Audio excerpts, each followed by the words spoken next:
All right, so we're going to talk about how to create a coordinates map to use for baseline course building, doing the baseline method. So the first thing I need to do this course is here set up in meters. The first thing I want to do is set up my grid alongside the edge of the course. I'm going to go here to my ring and map properties, and I'm going to hit it. The first thing I see, that because everything is blank, is that my grid lines over here on the edge and labels are hidden. So I'm going to go and select my default value, which is no. And then I'm going, and you can see how up here my grid lines are now showing.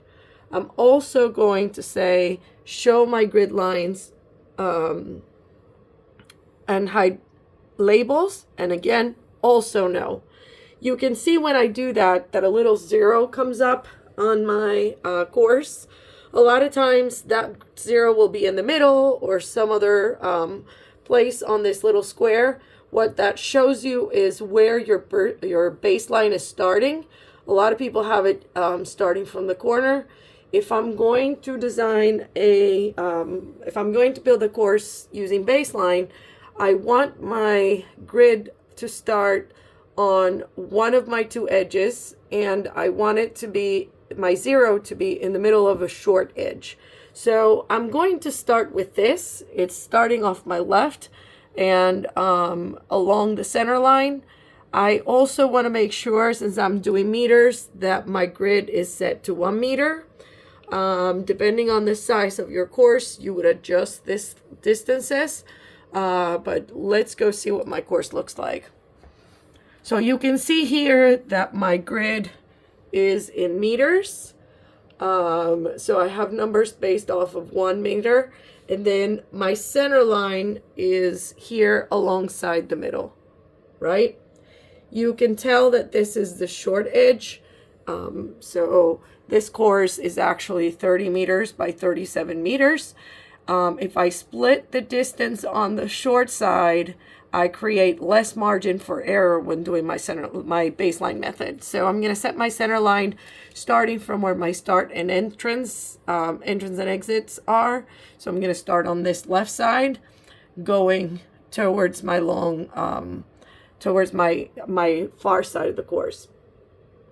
So I've got my grid, I've got my center line.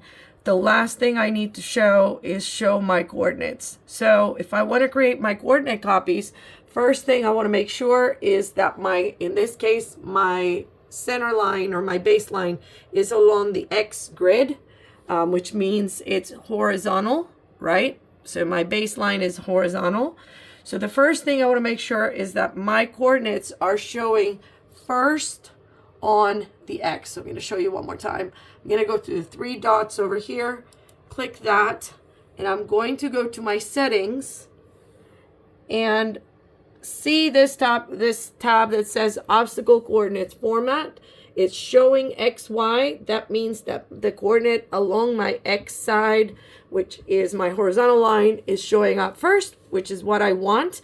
If I wanted to change that, I would go over here, hit the little pen, and change over here in the box that comes up X to Y. But we're going to hit OK because that one is set as I like it.